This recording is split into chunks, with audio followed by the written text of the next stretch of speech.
Gostaria de agradecer à organização do primeiro WSMAT pelo convite para falar com vocês hoje sobre o tema das bases de dados e ferramentas para visualização, estimação de propriedades e seleção de materiais. Eu sou Maurício Dueck, eu sou doutor em Engenharia Industrial e trabalho na equipe acadêmica de materiais da ANSYS, a ANSYS, líder mundial em softwares de simulação para engenharia. Na apresentação de hoje, eu vou começar com uma breve introdução, trazendo um pouquinho do contexto de desenvolvimento dos nossos softwares. Originalmente, o departamento de materiais da ANSYS era a Granta Design, uma empresa fundada pelos professores Mike Ashby e David Seaborn, para comercializar softwares de seleção de materiais, softwares sobre materiais com bases de dados. Eles foram se estruturando com o passar do tempo, nós desenvolvemos uma divisão educativa, acadêmica, e em 2019 fomos adquiridos pela ANSYS, justamente para nos tornarmos um departamento transversal de materiais para fornecer dados para as diferentes físicas que a ANSYS desenvolve. O nosso software de ensino, chamado CS EduPac, hoje é conhecido como Granta EduPac, então talvez vocês conheçam as duas terminologias. O que nós desenvolvemos? O Granta EduPac, que é nosso software acadêmico para ensino, o Granta Selector, que também é usado na pesquisa acadêmica, mas também é usado de maneira profissional na indústria, e é um software muito parecido com o Granta EduPac, só mudam algumas questões ligadas aos dados e a certas ferramentas. E o Granta MI, que é o nosso software industrial, que chama Materials Intelligence, que é uma espécie de grande provedor usado para gestão de dados técnicos sobre materiais e processos, e é usado em vários grandes grupos, né, de manufatura, inclusive no Brasil, a Embraer e a WEG que usam.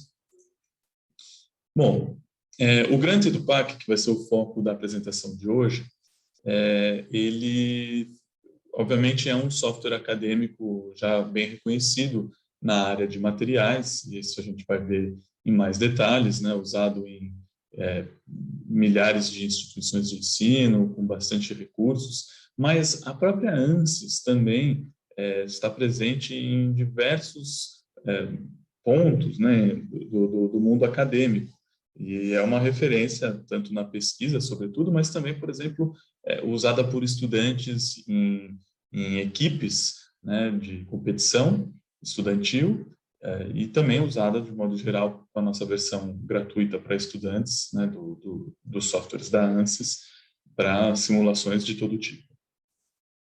Bom, dentro do departamento de materiais, como eu disse, nós mantivemos, de maneira bastante característica, uma equipe de desenvolvimento acadêmico. Nós temos tanto pessoas que cuidam da parte de produto, né, desenvolvimento do software. Eu faço parte de uma equipe de relações universitárias, então eu desenvolvo as colaborações com o mundo acadêmico. E nós temos também uma coisa bastante característica também, uma equipe de desenvolvimento de recursos pedagógicos, né? E é por isso que nós temos centenas de documentos para dar suporte ao uso dos nossos softwares. Bom, quais são os vetores principais para o desenvolvimento do software que nós tiramos numa análise, né, do ensino de materiais no século XXI? Então, esses são 5 pilares que nós consideramos na hora de desenvolver as nossas ferramentas. Primeiro, é a expansão do universo dos materiais, que hoje abrange centenas de milhares de materiais de engenharia. Então, a gente precisa dar conta disso.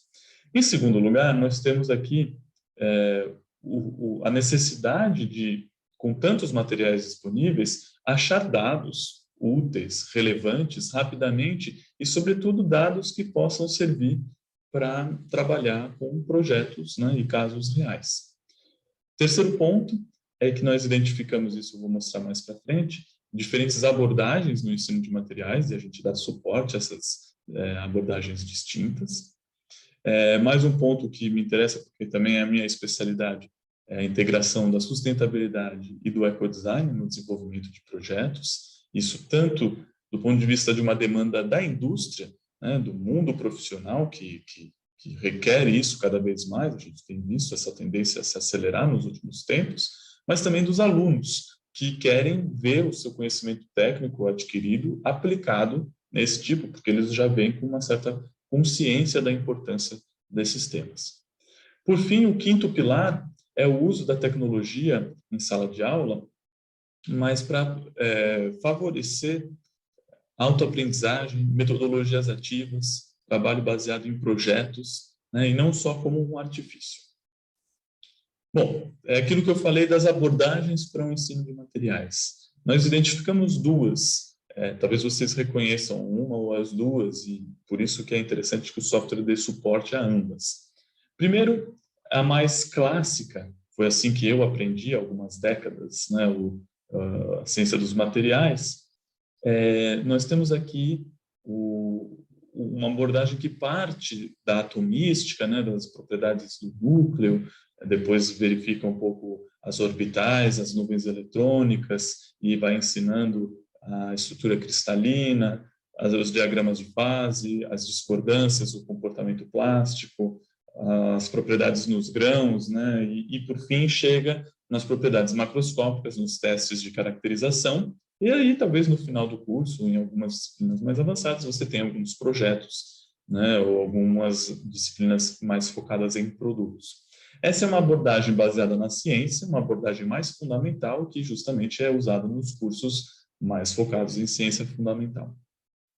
Mas, cada vez mais, existe uma tendência de ir no outro sentido, ou seja, partir de produtos, de projetos, fazer uma caracterização, entender quais são as propriedades fundamentais que limitam, das quais depende o desempenho e a performance do produto, e a partir daí usar isso como elemento de contexto e ilustração para a aprendizagem da ciência fundamental.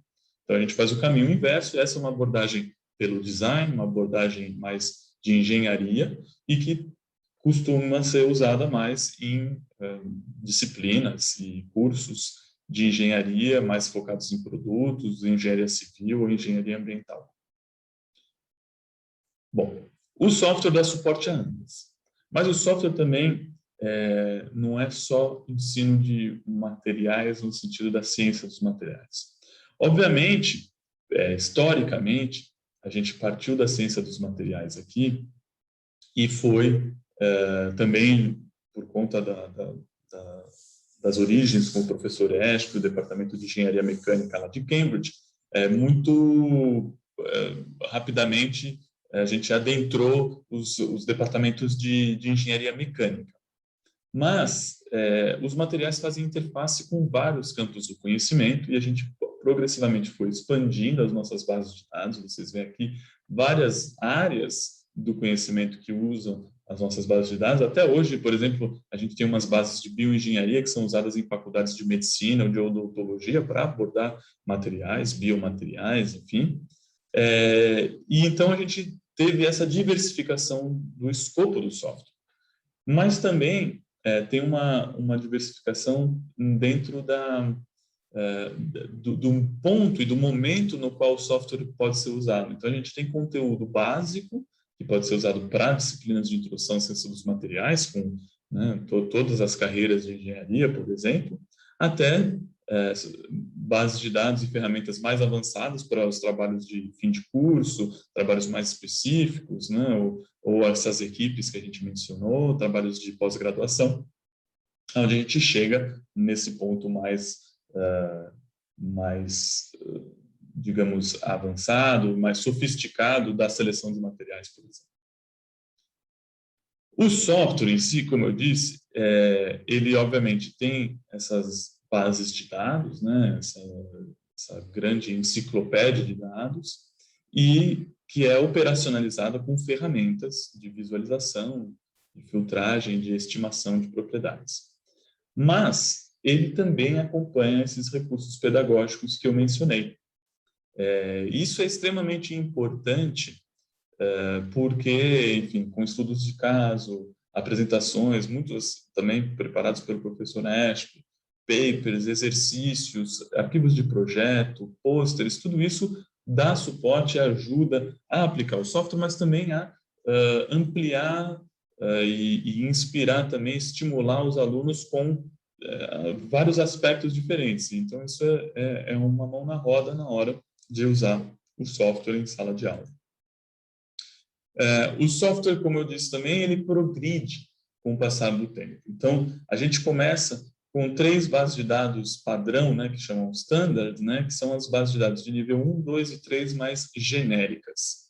Essas bases de dados, a gente vai crescendo em número de materiais, então de 69 para 100 para mais de 4.000, e em número de processos, de 74 para 116 para 246. Isso é interessante porque também tem um aumento na quantidade de propriedades. Então, nas bases de nível 1, a gente está com por volta de umas 20 propriedades, nível 2, umas 60 propriedades, né, tanto de materiais e de processos, e no nível 3, todas as mesmas propriedades que a gente vai encontrar no software profissional, o software, né, para o Granta Selector para pesquisa acadêmica, pesquisa industrial e seleção de materiais avançados. Então, a gente consegue progredir, progressivamente propor tarefas que se adequam a cursos de complexidade crescente. Fora isso, a gente também tem módulos distintos, onde a gente vai ter algum tipo de conteúdo ou ferramentas específicas. Então, para ensinar as bases da ciência dos materiais, trabalhar com temas mais específicos, como eu disse, né, várias áreas do conhecimento, e algumas bases ligadas a produtos. Isso, do ponto de vista introdutório, é bastante poderoso para, por exemplo, trabalhar com alunos no início, para que eles tenham uma abordagem da ciência dos materiais mais palpável. E as ferramentas são sempre as mesmas, né? A ferramenta de navegação, de busca e de gráficos e seleção. A gente tem uma ferramenta de ecoauditoria e exporters, né? Então, a gente pode exportar esses dados para usar com softwares de CAD ou softwares de elementos finitos.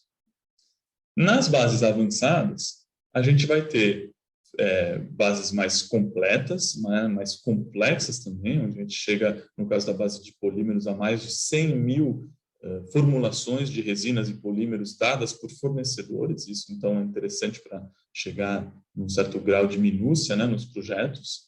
E a gente tem bases mais avançadas também para sustentabilidade e ecodesign.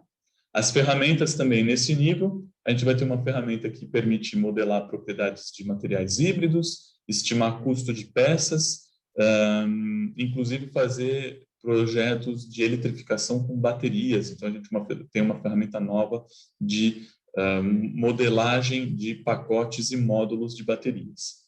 A gente também vai ter aqui uma ferramenta mais avançada de ecoauditoria, né, para fazer análise de ciclo de vida com modelos de custo, por exemplo. Análise de ciclo de vida simplificadas, tá? Porque não é uma ferramenta especializada em análise de ciclo de vida. É muito mais ágil. E aí a gente vai ter um solver, né, para encontrar propriedades críticas, né, de certos casos, né, com cargas e geometrias específicas, que ajuda a iniciar projetos, e algumas ferramentas gráficas adicionais que a gente pode ver mais tarde num estudo de caso que eu preparei. Então, eu proponho agora da gente abrir o software e dar uma olhada nessas primeiras propriedades que eu mencionei. O software está abrindo aqui numa outra tela, só um minutinho. Aqui está. Então, aqui vocês veem a tela inicial. Na verdade, a tela inicial, que eu tive que abrir numa outra tela, ela tem todos os módulos instalados, tá? E aí eu preciso escolher, eu escolhi aqui uma base de nível 2, padrão. E aí vocês veem que a gente tem acesso a mais recursos, mais informações, tutoriais de vídeo. Temos um tutorial aqui dentro do software também, que já indica as funções básicas. Tudo isso para deixar o software bastante palatável, bastante amigável, tá? Aqui a gente tem os subconjuntos nesse mosaico, né, com as diferentes bases, né, as tabelas de dados que estão aqui. Eu vou abrir a aba de navegação, inicialmente, A gente está aqui no universo de materiais, o subconjunto são todos os materiais, vocês veem que os materiais estão organizados em pastas, todas com cores diferentes, e isso vai ser interessante depois quando a gente começar a fazer os gráficos, porque a gente vai poder identificar os materiais pelas suas cores. Algumas pastas genéricas, né, pastas mais amplas, né, tem aqui o universo de materiais, a gente tem esse ícone aqui, que permite que a gente veja uma explicação sobre a família ou a classe de materiais, tá? Então, os materiais naturais com algumas propriedades gerais, e a gente tem uma pequena explicação que é interessante nos níveis 1 e 2 para uso mais introdutório. Se a gente abrir aqui, por exemplo, uma ficha como a ficha do bambu, a gente vai ter, já no nível 2, né? Bom, sempre temos referências visuais nos níveis 1 e 2, uma explicação do material, a sua composição, e a gente começa a ver que tem bastante propriedades já, né? Nesse é o nível 2, com propriedades gerais, mecânicas, térmicas, elétricas, ópticas, materiais críticos, processamento, resistência em diferentes meios, e aí a gente vê que tem propriedades aqui qualitativas, não só quantitativas. E aí, propriedades geoeconômicas, em termos de produção, e propriedades ambientais, que são usadas, por exemplo, naquela ecoauditoria que eu mencionei, né, com os consumos de água, energia e emissão de CO2 para produção primária, para processamento e para o fim de vida do material. No final, a gente vai ter algumas diretrizes de projeto, notas técnicas, usos típicos e também, em alguns casos, nomes comerciais, quando não tem. Aí o que é interessante é que aqui embaixo a gente vai ter links para outras bases, né, para outras partes do software. Então, a gente pode ver aqui do universo de processos, quais são os processos de união, de conformação e de tratamento de superfície que se aplicam ao bambu, né? Então, se eu pego aqui o corte por jato de água, a gente tem aqui uma explicação e uma ficha de processo, né? Com um pequeno esquema, né? Um diagrama e propriedades. Então, quer dizer, a gente pode usar as propriedades tanto dos materiais como dos processos para fazer as nossas seleções nos nossos projetos. Se eu voltar, né, desse processo aqui para o universo de materiais, eu vou ter todos os materiais da base que podem ser processados dessa maneira. Obviamente que eu vou ter aqui o bambu, né? Mas eu posso abrir aqui nos materiais ferrosos, todos os materiais ferrosos aqui. Então, o ferro fundido dúctil pode ser cortado com um jato de água. Isso é muito interessante porque permite que os alunos naveguem, explorem e façam essas conexões entre materiais e processos. Todas as propriedades também, se eu pego aqui a resistência mecânica, eu consigo abrir uma nota científica onde eu vou ter uma explicação bastante extensa sobre as propriedades, né, com diagramas e tal, e também links para os capítulos, né, dos livros mais usados. Então, no meu caso, eu sei que quando eu estudei Ciência dos Materiais, a gente usava bastante esse livro do Callister, então, se for necessário para uma revisão, alguma coisa, é possível também fazer a conexão entre certas propriedades, certos pontos do software e os livros-texto mais usados. Se eu faço um clique direito na ficha, eu posso fazer várias coisas. Eu posso copiar e colar isso. Eu posso duplicar uma ficha, fazer pequenas alterações, criando fichas próprias. E eu posso exportar os dados, né? Nesse caso, eu poderia exportar para os softwares da ANSYS ou para outros softwares, tanto SolidWorks ou outros softwares de elementos finitos. Tá? Isso é importante porque é o que vai alimentar os elos com a simulação. A próxima ferramenta é a ferramenta de buscas. Então, eu só faço uma busca por um termo, car, por exemplo, e aí eu vou ter aqui todas as incidências da palavra car na minha base. E isso pode ser interessante para eu fazer uma pesquisa inicial num projeto. Então, eu quero pegar aqui car, eu boto um operador car and bumper. Então, eu quero o para-choque do carro e eu tenho aqui também quais são os materiais da base que mencionam esses termos, e se eu fizer uma busca na ficha, vai estar grifado, então eu posso rapidamente identificar onde isso ocorre. Eu posso fazer uma busca por qualquer termo, corrosão, nomes comerciais, né, e rapidamente encontrá-los na base. Mas a ferramenta, digamos assim, o filé mignon, o carro-chefe do software, é essa ferramenta de gráficos e de seleção. Eu tenho 3 etapas, né? Gráficos, limites e arborescência do software. E aqui eu vejo 100 materiais da base de nível 2, que estão aqui, que são os meus resultados, né, do processo todo. Mas vamos supor que eu começo, eu tenho o eixo Y, o eixo X, eu vou fazer um gráfico com qualquer um dos atributos aqui da base. Então, vou fazer um gráfico bem tradicional, módulo de Young, em função da densidade. Tá?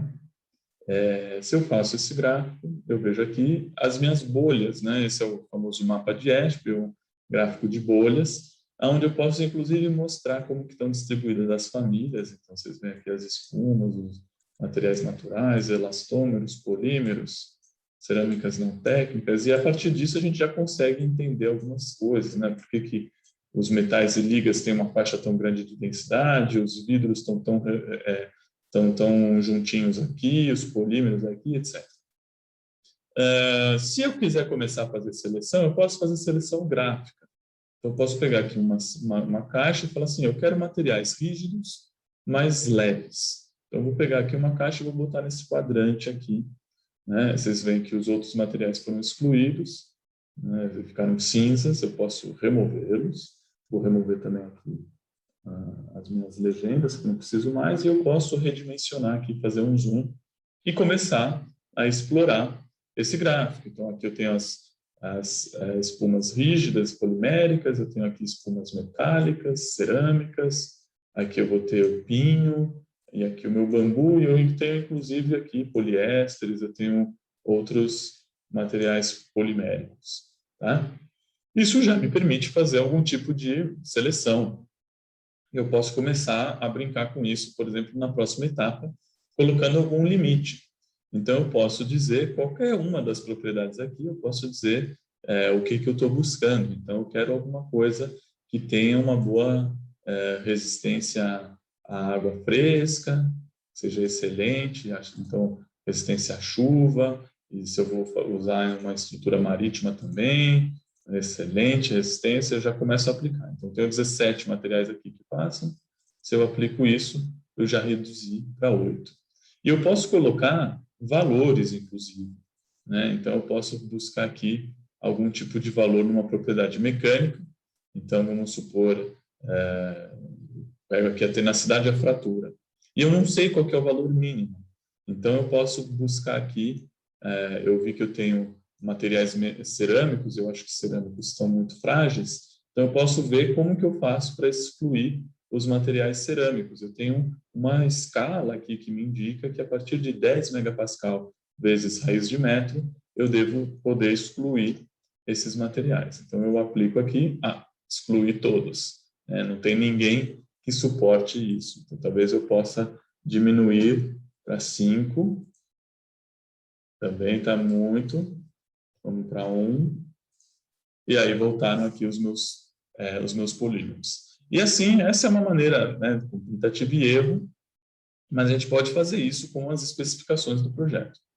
Na parte de arborescência, eu posso depois pegar aqui, tanto escolher dentro da arborescência de materiais, os materiais que me interessam, ou dentro do universo de processos, e assim eu faço uma conexão.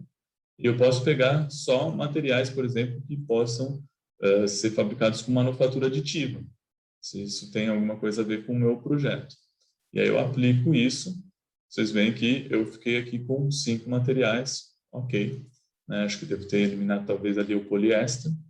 E essa é a minha seleção, se eu volto para cá, eu consigo ver quem foi eliminado a cada uma das etapas. Né? E isso, para mim, é uma maneira também de ir verificando essas coisas. Mas isso tudo está bastante simples, porque a gente tem 100 materiais, a gente está no nível 2. Então, vamos ver qual que é o aumento de complexidade se eu vou aqui para uma base de nível 3 e aplico esse projeto de seleção com mais de 4.000 materiais. Então, de 5 materiais, eu voltei para 75 materiais de 4.180. Se vocês forem ver, essa é a complexidade da base que nós temos. Tá? E assim, basta eu mudar um pouquinho aqui para vocês verem que a gente já sobe rapidamente em número de materiais, etc. E é por isso que a gente precisa de heurísticas, e é isso que eu vou mostrar na próxima parte, para fazer uma seleção de materiais em casos mais próximos do real, com tantos materiais aqui. Bom, vamos voltar aqui para a apresentação. Nós temos, então, mudanças, né, aprimoramentos do software que são feitos todos os anos. Agora, nesse ano, a gente, com a nossa integração com o ANSYS, né, com os outros softwares, a gente agora tem a possibilidade de abrir o EduPac, uma extensão do EduPac dentro dos projetos no Workbench, né, que é a central de projetos ali do Multifísica do ANSYS, e a gente tem um exporter para o ANSYS Discovery, que é uma ferramenta híbrida de desenho e simulação, né, que permite também projetos de simulação em tempo real, que é bem interessante. Dá para você fazer mudanças no seu design e ver como que isso muda o fluxo ou a deformação em tempo real. A gente também adicionou, então, esse módulo que eu falei de baterias, então, tanto com várias eletroquímicas de baterias, né, numa base de dados, mas também com a possibilidade de criar seus módulos e pacotes, né, de baterias, isso é muito interessante para projetos de eletrificação de produtos. E a gente sempre atualiza os dados e nós incluímos produtos nesse ano que são relevantes com relação à pandemia, então, tanto máscaras como respiradores, na nossa base de dispositivos médicos. Como que a gente usa o software, então? Primeiramente, o software é usado bastante, como a gente viu, para projetos, né, para projetos de seleção. A gente tem pequenos microprojetos dirigidos que são bem interessantes a partir de algumas perguntas bastante curiosas, né? Então, se os biopolímeros são mais verdes que os polímeros à base de petróleo, ou qual que é o material de um escudo viking, ou se a seda da aranha é mais resistente que o aço, coisas que a gente já ouviu ou pensou, e de maneira dirigida a gente usa o software para chegar num entendimento das propriedades que estão por trás e abre depois para uma pergunta mais abrangente. Mas a gente também tem propostas de seleção de materiais dentro do software e também nos recursos docentes. E nos recursos docentes a gente tem bastantes estudos de caso industriais e também algumas coisas ligadas a projetos de graduação, né, projetos de fim de curso, que podem ser elaborados com os alunos. Nesse caso aqui, é um exemplo que eu queria trazer de colaboração que nós fizemos e que resultou num estudo de caso novo e bem interessante. Isso foi uma colaboração com o meu antigo departamento, né, na Poli, do Departamento de Materiais lá da Escola Politécnica de São Paulo, com um dos meus professores que me convidou para uma banca de uma aluna, né, de um trabalho de graduação, sobre seleção de materiais para revestimento de combustíveis nucleares. Ela tinha feito algumas disciplinas na engenharia nuclear e desenvolveu os seus próprios índices, né, para seleção. E foi um trabalho tão bem feito que eu falei, olha, a gente pode transformar isso num recurso pedagógico. E publicamos, né, no nosso site. Vocês podem baixar, tá em livre acesso, tanto a versão em inglês como a versão em português que nós traduzimos. Fizemos até um webinar a respeito, e esse é um exemplo, né, de como um trabalho de aluno, uma colaboração, acaba sendo transformado e pode servir para desenvolver vários tipos de reflexão à base usando o software, mas também reflexões sobre as metodologias por trás, né, da seleção de materiais. Quais são os elos, então, dos materiais e desse software com a simulação? Isso é uma área que a gente tem desenvolvido bastante nos últimos tempos. Bom, primeiramente, que a gente parte de uma constatação de que, normalmente, materiais, seleção de materiais e simulação são duas coisas distintas, né, nos currículos. Só que, com o desenvolvimento e o trabalho, né, em produtos mais sofisticados, a gente está usando cada vez mais simulação. Então, faz sentido você tentar otimizar o material, otimizar o projeto, né, o desenho, para chegar num produto otimizado, né? Mas como que a gente consegue fazer essa aproximação, né? E é graças aos softwares, né, e essas pontes que a gente tem construído. Então, a ideia por trás de tudo isso é uma integração de ciência dos materiais com simulação numa espécie de ciclo iterativo, né? Então, a seleção dos materiais vai permitir exportar fichas que vão servir tanto para o desenho como para a simulação, e que a gente vai verificar, avaliar os materiais, né, se eles estão conforme as expectativas, e que a gente pode também depois voltar e refazer ou detalhar e aprimorar a seleção baseado em outros aspectos, por exemplo, de custo, de impacto ambiental, etc. E assim criando uma espécie de ciclo, né, de desenho e seleção de materiais. A gente faz isso à base dos exporters, né, que permitem essa conexão entre os dados e os softwares de desenho e simulação. A base de a gente tem uma base própria, né, uma base de mais de 700 materiais que são frequentemente usados para simulação, com curvas de propriedades em temperatura, com dados sobre fluidos e gases, que chama Materials Data for Simulation, que é um pacote dentro, né, do universo de materiais lá que a gente viu. E também com integrações plenas, como a gente mostrou ali no Ansys Workbench, onde você pode abrir o software de seleção de dentro do seu projeto, fazer sua seleção e exportar com um só clique. Assim, os exporters funcionam igual, mas você tem, né, que exportar e importar os dados, e aqui você está abrindo e jogando direto dentro daquele tal projeto. Bom, aqui mais ou menos a ilustração, então essa é a extensão do EduPac dentro dessa janela contextual, que é a janela do Workbench, né, onde você pode passar os dados diretamente para o Engineering Data. Esse é o exemplo daquele exporter que eu mostrei, né, onde a gente pode pegar os dados, exportar um arquivo ou para o porta-papéis e depois colocar dentro de algum dos outros softwares. E essa é aquele subconjunto Materials Data for Simulation que eu mencionei. Tá? Mas como que, então, a gente aplica tudo isso em projetos, né? E como que a gente desenvolve essa coisa da seleção dos materiais, essa primeira etapa? Eu não vou mostrar a parte de simulação, porque, primeiro, não é minha especialidade.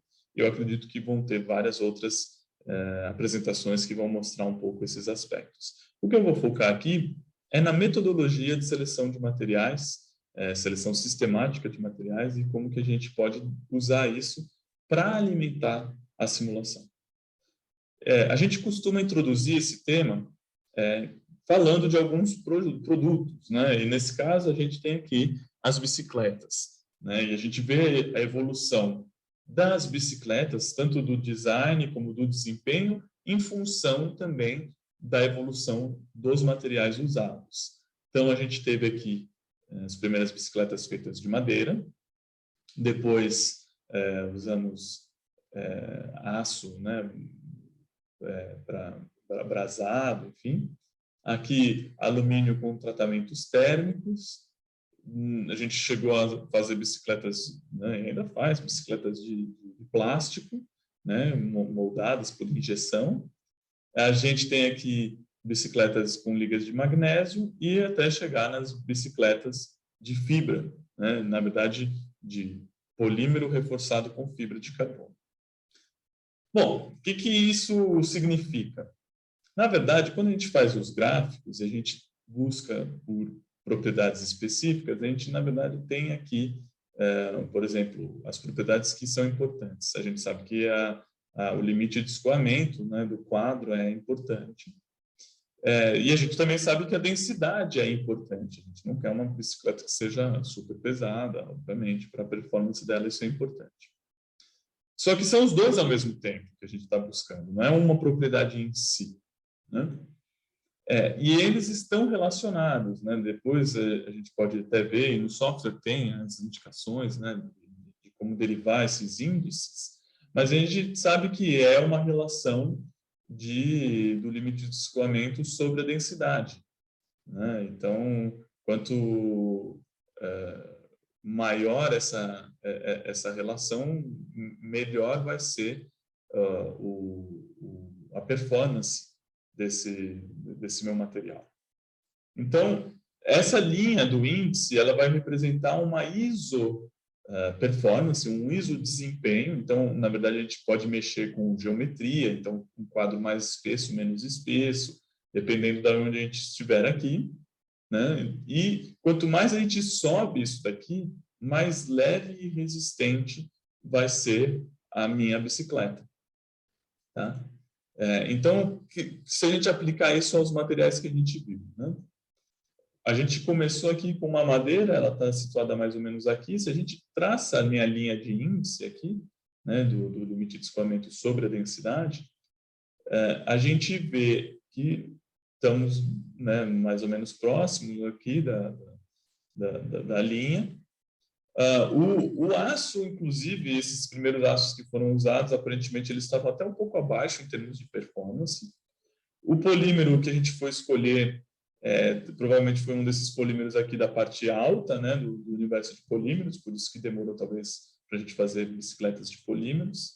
Depois a gente subiu para ligas de alumínio, ligas de magnésio, né, que já estavam aqui com performances melhores, mais elevadas, até chegar nos melhores desempenhos com os nossos compósitos, né, de polímero reforçado com fibra de carbono.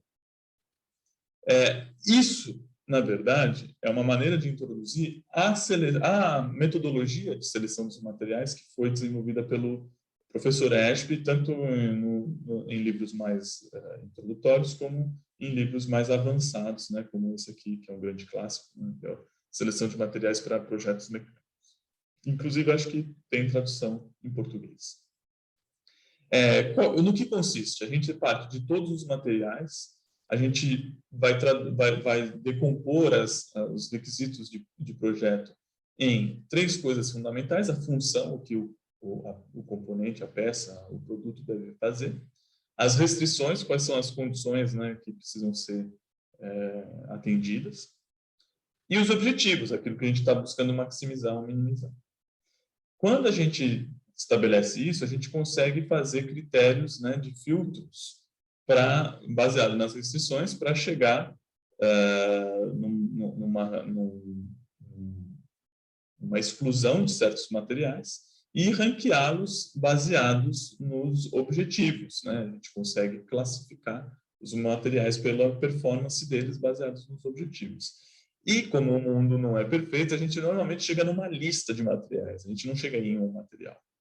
E a seleção final, ela vai ser feita baseada em bases mais aprofundadas, contato com os fornecedores, capacidade de processo, questões de contexto local, né?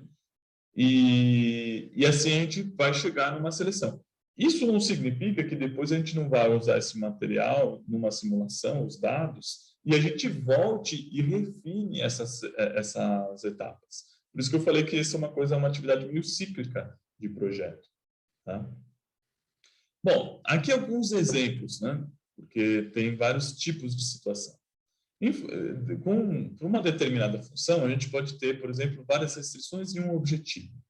Isso é relativamente simples. A gente vai colocar filtros para as restrições, vai identificar a propriedade ou índice que vai limitar o desempenho e vai ranquear baseado nisso. Então, se a gente quiser minimizar a massa, a gente usa, né, uma propriedade mecânica sobre a densidade, como no exemplo da bicicleta, e a gente chega numa coisa relativamente simples.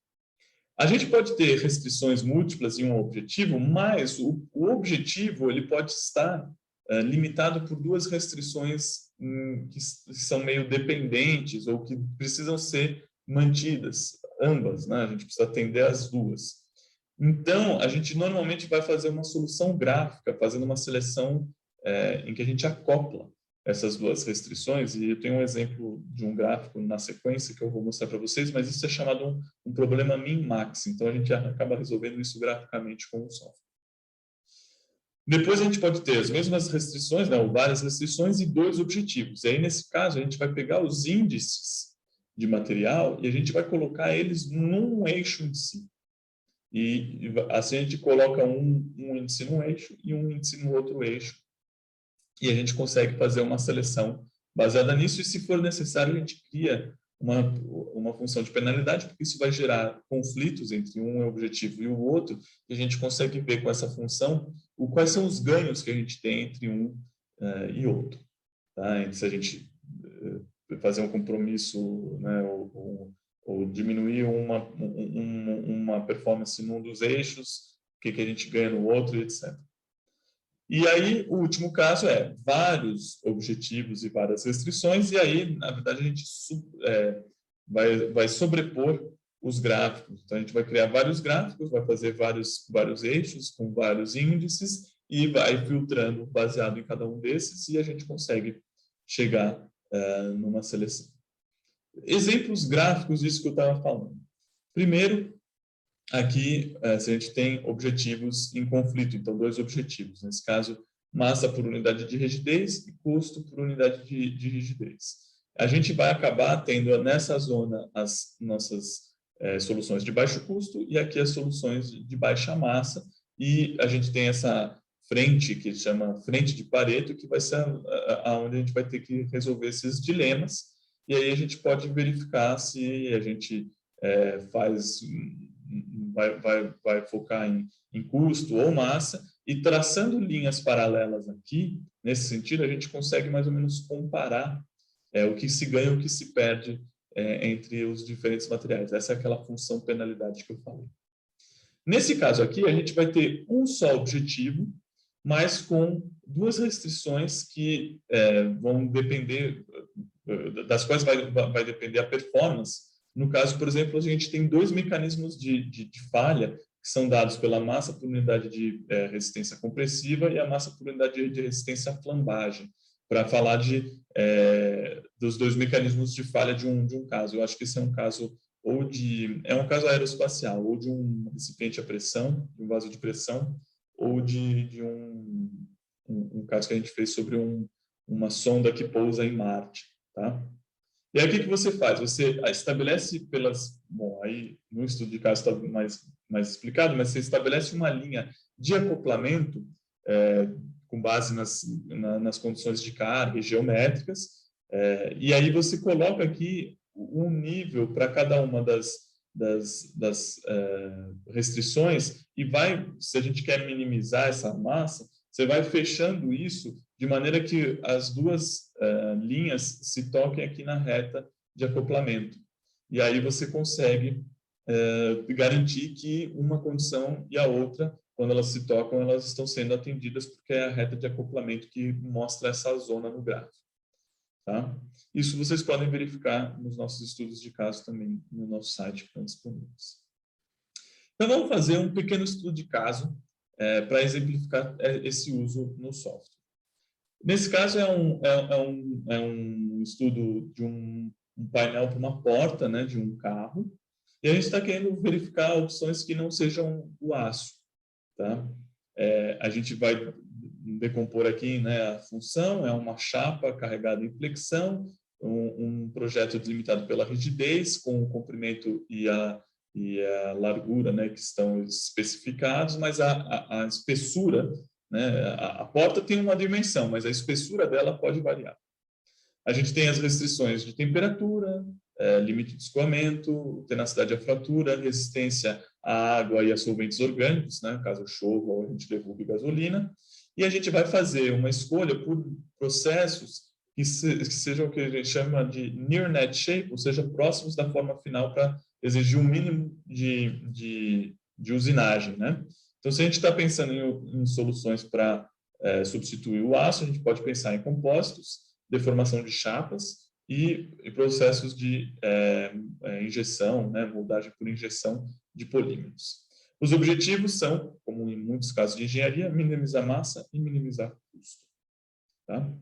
Então, vamos voltar ali para o software. Eu vou fazer a seleção aqui no nível 3, mas eu vou começar com um novo projeto. Tá?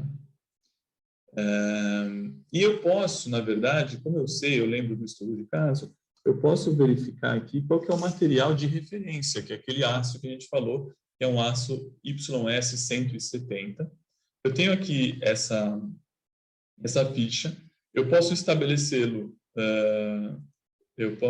perdão, eu vou, na verdade, mudar de base de dados, vou para uma base de dados mais avançada para usar algumas ferramentas mais avançadas. Então, vamos lá. Novamente, vamos buscar aqui o YS 170. Então, nas ferramentas avançadas, se eu faço um clique direito, eu posso estabelecer como referência esse meu material. E eu tenho uma ferramenta, inclusive, para buscar materiais similares, que é interessante porque ela tem um coeficiente de proximidade que eu posso definir, dizendo que é 100% igual se for idêntico, maior ou igual, menor ou igual, com um fator de ponderação. Então, por exemplo, dizendo que o preço é 5 vezes mais importante que as outras propriedades. E eu consigo ver aqui os materiais que mais se aproximam desse meu aço. Obviamente, são todos materiais ferrosos aqui, eu posso escolhê-los e fazer uma tabela de comparação, onde eu vejo grifados aqui as propriedades que estão variando mais do que 10%, eu posso colocar 15%, né?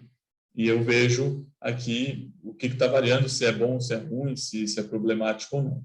Só que, dessa forma, eu só estou chegando em materiais próximos do aço. Então, a gente não vai fazer dessa maneira, a gente vai vir aqui e fazer um gráfico.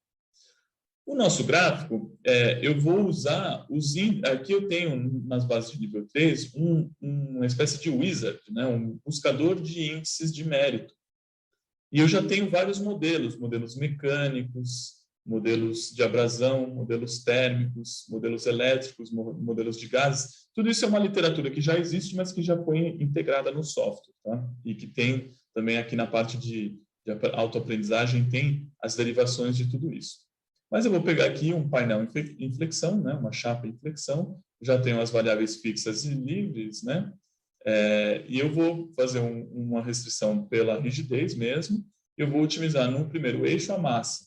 Eu vou colocar aqui valores relativos, porque eu quero que a minha referência fique no número 1, nas coordenadas 1, que assim também me ajuda a identificar depois os ganhos, né, de maneira relativa. Bom, eu vou colocar aqui de novo a mesma coisa, só que eu vou otimizar o custo. Vocês veem que aqui eu já tenho um índice de mérito, né, que é importante, né, que é o índice de mérito aplicado a esse caso. E aqui os valores relativos de novo. Eu formo aqui o meu gráfico. Vocês veem aqui o custo por unidade de rigidez e a massa por unidade de rigidez relativos. Por que relativos? Porque a minha referência está nas coordenadas 1, 1. Tá? Bom, eu tenho que começar a aplicar minhas restrições. De memória, né, como eu conheço aqui esse estudo de caso, eu sei que eu tinha restrição de limite de escoamento, que era 22,4, 22,4, e de tenacidade à fratura, que era 1,17. Depois eu tinha restrições de temperatura de serviço, então, no mínimo 90 graus como temperatura máxima e no máximo menos 20 como temperatura mínima. E resistência, né, química. E aí que é interessante da gente ter a referência, porque, por exemplo, em água doce, eu sei que a minha referência ela é aceitável, então eu posso fazer, no mínimo, tão bom quanto a referência. Só que nos solventes orgânicos ela é excelente, então eu deixo aqui como excelente e eu aplico. De 4.000 materiais eu passei para 2.099 e aí eu vou usar a minha arborescência, né, para colocar algumas restrições a mais. Primeira restrição é de materiais. Eu quero materiais compósitos, eu quero materiais, ligas ferrosas e não ferrosas, e eu quero polímeros termoplásticos. Então, eu aplico isso, já caí para 1.700, e, por fim, a questão do processo que a gente tinha mencionado, e eu quero processos near net shape. Então, no universo de processos, na conformação, eu vou pegar conformação de compósitos, deformação de chapas, e para os meus polímeros aqui, a moldagem. Poderia até selecionar só a injeção, mas tudo bem. Eu seleciono aqui, eu caio para 1.250 materiais. São materiais para caramba, né? Mas já diminuíram, né? E eu sei que o meu foco, primeiro que aqui a minha referência ela é boa do ponto de vista do custo, por isso que provavelmente que ela é usada. Mas eu tenho coisas com custo parecido, tanto aqui um alumínio como um polímero, um polipropileno aqui, que tem, deixa eu pegar minha referência aqui, que tem, digamos assim, um custo relativo parecido, né, mas uma massa muito menor, inclusive ligas de magnésio, se eu quiser. E se eu quiser realmente diminuir a minha massa, eu posso pegar uma poliamida ou até mais esse compósito aqui de PIC com fibras de carbono. Tá? A minha frente de Pareto está aqui. Né? Rapidamente a gente pode desenhá-la. Opa, perdão. A gente pode desenhar aqui, né, e posicionar e ver. O estudo de caso ele não para aqui, tá? Mas como a gente está chegando no final da hora, eu vou mostrar para vocês a sequência, vocês podem ver no nosso site também. Depois os estudos, o complemento, né? Como que a gente chega nisso, e tem uma gravação no nosso site também desse estudo de caso. O que a gente faz? A gente usa uma ferramenta chamada Synthesizer, onde a gente tem vários modelos de materiais híbridos para estimar as propriedades desses materiais, inclusive dá para escrever os próprios modelos analíticos e adicioná-los no software, para materiais compostos, espumas, painéis de sanduíche, materiais multicamada. E a gente também tem um estimador de custo de peças, que permite que a gente estime o custo de peças, faça uma análise econômica. Então, no estudo de caso, a gente verifica que, já que os compósitos tinham uma boa performance, e se a gente usar compósitos com fibras naturais, que provavelmente vão ter menos impacto ambiental? E aí a gente faz uma primeira análise de fibras e vê que fibras de linho, por exemplo, tem tem um alto coeficiente para amortecimento, né, de vibrações, acústica, etc. E aí a gente vai usar o nosso modelo de compósitos para verificar como é que funciona, qual seria a performance desses compósitos de fibra. E a gente usa a fibra de linho com polipropileno, que a gente tinha visto que era uma boa matriz, com uma faixa de fração em volume de 10% a 50%, com 6 valores. Então, a gente cria 6 registros, né, com frações de volume diferentes, né, de 10% a 50%, e a gente vê que esses materiais eles têm uma performance melhor do que os outros. Eles estão além da minha frente de Pareto. Então, são uma super boa alternativa. Daí, com o estimador de custo de peças, a gente coloca aqui para vários pares de materiais e processos. Então, tanto o nosso material, o polipropileno com fibra de linho, a gente estabelece qual que é a massa que ele teria, qual que é o comprimento, qual que é o tamanho de lote, a gente faz percorrer valores de tamanho de lote, coloca informações sobre o processamento, então fator de carga, custo do overhead, tempo de amortização, e a gente chega nesses pontos que depois a gente pode plotar também, onde a gente compara o custo unitário pelo tamanho de lote. E a gente verifica que o meu compósito, para séries pequenas, como a conformação de compósito ela basicamente não varia em termos de preço, né, é feito 1 por 1, a gente tem um preço mais baixo para algumas centenas de unidades. Então, para carros de luxo, carros conceito, é uma boa alternativa. A partir de 500, 600 carros, já é mais interessante fazer de polipropileno, né, com algum reforço de vidro, né, de maneira injetada. E a partir de 10 mil, 11 mil unidades, a gente volta a ter que usar, ou fazer sentido usar do ponto de vista econômico, o aço, né? O aço estampado. Mas o que é interessante? Inclusive, a gente vê aqui que tem um ponto em que o alumínio, o ferramental do alumínio chega a ser mais barato, e depois que o aço ele ganha, né, em termos de custo. Tá? E esse tipo de análise que a gente consegue desenvolver antes mesmo de fazer a simulação e fazer a seleção de materiais até esse ponto, com toda a parte econômica e essas estimações todas que a gente falou. Bom, para concluir, espero que vocês tenham apreciado, né, essas demonstrações. Eu queria falar um pouco dos nossos recursos pedagógicos, que vocês podem justamente já ir atrás. Primeiro que a gente organiza webinários com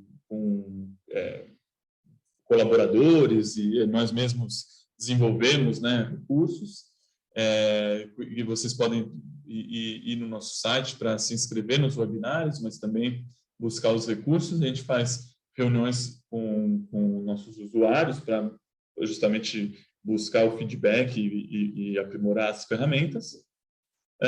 A gente tem no site, então, as centenas de recursos organizados por tema, por tipo, por língua. Então, tem recursos também em português, por nível e por pacote. Então, a gente já tem pacotes já com vários recursos juntos para poder facilitar, né, o uso.